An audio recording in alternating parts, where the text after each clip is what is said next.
Hello, magandang gabi sa lahat. So guys, finally, nabuksan ko na rin po itong aking channel. Matagal na panahon na talagang hindi ko siya nabuksan.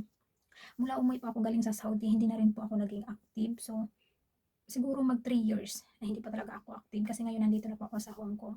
Pansin niyo po yung yung mga old video ko, ang payat ko noon. Nasa Saudi pa po ako noon. So ngayon dito na po ako sa Hong Kong, mag 2 years na po. So ngayon, umpisahan ko na ang maging active dito sa aking YouTube channel. So thanks God kasi nabuksan ko na rin.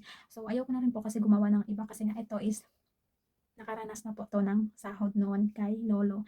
Ang problema lang po talaga is back to zero siya ngayon kasi siyempre hindi po active. So, yun po yung nangyari. So, ngayon is babawiin natin.